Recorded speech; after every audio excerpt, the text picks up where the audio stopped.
Alright YouTube, what's up? Haven't done a video on anything moto related in a while, but I got a video coming up on this thing. This was a Christmas present from my wife. I think I put up a little picture and teaser stuff on like Facebook and Instagram. I don't know if I've done anything on YouTube with it, but there's more to come on that. But I'm gonna get a video going soon on this to show some updates. Got a lid lock recently, a new saddle and seat that I got used for a killer deal, my Robert Beckler seat lock, and the driving force behind this video is I just picked up this D&D billet cat 2-in-1 full length with the big bore baffle for another killer deal. Probably one of the best marketplace deals I've ever got. And that is going to get installed tomorrow. So at some point today, I'm going to come out here and do a video so you guys can hear these Vance and Hines slip-ons. And we're going to do the cold start and the warm-up sound. And then tomorrow, when that gets put on, we'll do another cold start and warm-up for comparison. But yeah, more to come on that. Gonna probably take a series of videos and just edit it all together and post it when it's done. So catch you the next clip, which should be the cold start sound for this. All right, a couple hours later, we're gonna go ahead and do this cold start clip. So like I said, cold.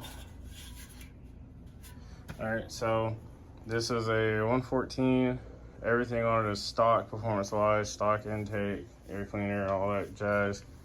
Vance and Hines, I believe it's Dominator or Eliminator 400 slip-ons. I'll have to look, but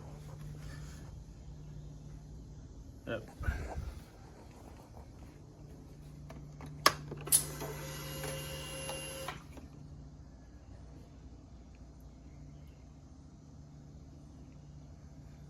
Anybody else's fob lose battery like ridiculously quick, or is it just mine?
So those revs were to 3K.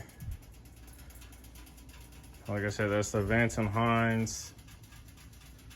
I believe it's Eliminator or Dominator 400. I need to look at that.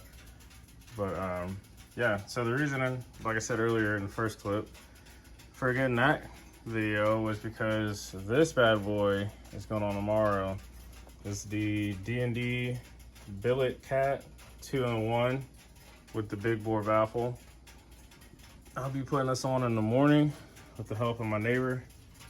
And yeah, I'm super excited for that. So I've been wanting a 2-in-1 for a while. It's holding out for a stainless, but I'm a big fan of D&D. And I got a really good deal on that one, so I couldn't pass it up.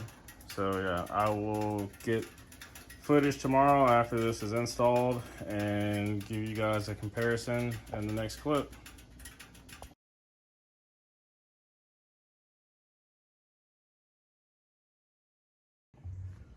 All right, so the exhaust is done. This thing sounds amazing. So shout out to my neighbor Gary for helping me install this thing. It wasn't horrible, but he definitely helped me out because he's done, you know, a couple of different things on Harleys before. He owns a few of them and he's worked on them for years. This is my first Harley, so this is new to me. But anyway, air cleaner stayed on. I did pull the floorboard off. I didn't have to tape anything up like most people do in their videos. We just made sure we were paying attention to what we were doing and took our time. So for the O2 sensors, the front one runs down back here underneath it sits in these little plastic guides and runs up, runs up here. Rear one comes straight down, kind of loops and then comes back up. They go behind the frame right here, and then under the side cover they plug in right under the side of this. So had to take those out. Obviously pull all the stock exhaust off. This header went on really good with me and Gary doing it together. Put the new gaskets in. There's a trans support bracket under here, I guess you would call it, or trans mount. This little bracket right here. It's really hard to see from the top because there's like paper thin clearance up here, but you can kind of see it. Put the bracket on first and then put your bolt in and your nut at the bottom. But yeah, overall install wasn't too bad. Very thankful for Gary helping me out, teaching me some shit along the way. I will get you guys a clip of this thing for a cold start soon, and a running clip, and then throw it all together in a video. But yeah, super happy with this exhaust. Marketplace for the win. So